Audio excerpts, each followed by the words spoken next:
बीड पुन्हा एकदा हत्येनं हादरलं. जबर मारहाणीत ट्रक चालकाचा मृत्यू. बीडमधील वाढत्या गुन्हेगारीवर पुन्हा एकदा राजकारणाला सुरुवात.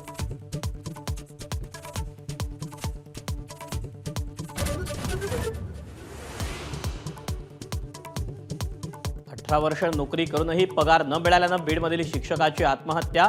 3 वर्षांच्या चिमुकलीला भावूक पत्र. संस्थाचालक मृत्यूसाठी जबाबदार असल्याचं सुसाईड नोटमध्ये नमूद.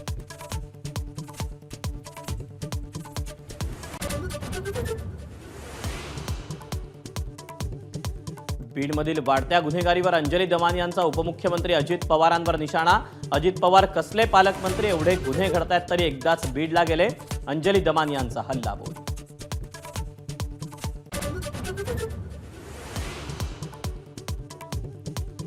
भाजप आमदार सुरेश धसांनी घेतली खोक्याच्या कुटुंबियांची भेट.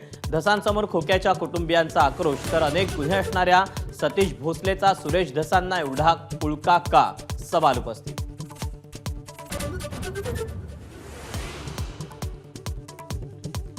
देवेंद्र फडणवीस आणि औरंगजेबमध्ये काही फरक नाही. काँग्रेसचे प्रदेशाध्यक्ष हर्षवर्धन सकपाळ यांची कठोर टीका.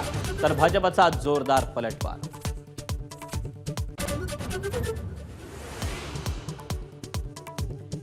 देश हिंदूंचा पाकिस्तान बनण्याच्या दिशेनं सामनामधून संजय राऊतांची रोखठोक टीका. मोदी काळाचा अंतिम पर्व सुरू झाल्याचं राऊतांचं निरीक्षण.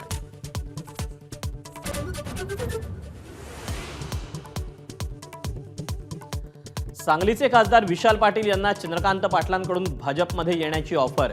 विशाल पाटलांची अजून 4 वर्ष खासदारकी असल्याची करून दिली जाणीव.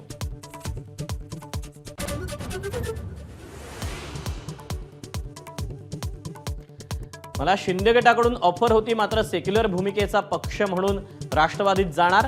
काँग्रेसचे माजी खासदार भास्करराव खतगावकरांकडून स्पष्ट.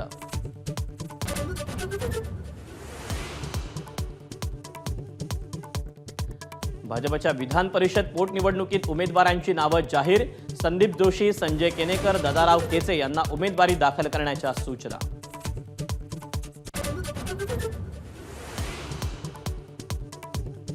विधान परिषद पोटनिवडणुकीसाठी राष्ट्रवादी उमेदवाराचं नाव उद्या जाहीर होण्याची शक्यता. पक्षाकडून झिशान सिद्दीकी, संजय दौंड आणि उमेश पाटलांना तयारी करण्याची सूचना.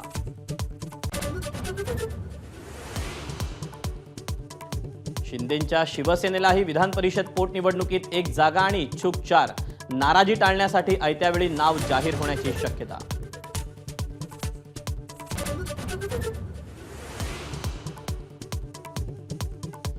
जो करेगा जात की बात उसको मारूंगा कसके लात. नागपूरमधील कार्यक्रमात नितीन गडकरींचं रोखठोक मत.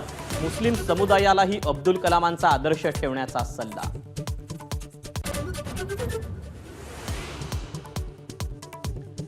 लाडक्या बहिणीमुळे सरकारी तिजोरीवर ताण. रामदास कदमांपाठोपाठ क्रीडा युवक कल्याण मंत्री दत्ता भरणेंची कबुली.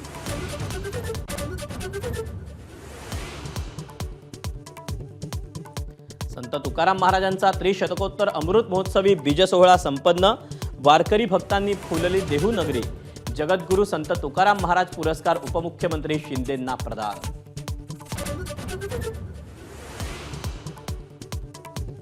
पाकिस्तानात बलुचिस्तान लिबरेशन आर्मीचा लष्करावर भीषण हल्ला. 90 जवान मारल्याचा दावा. फिदाईन हल्ल्यानंतर लष्कराकडूनही जोरदार प्रत्युत्तर.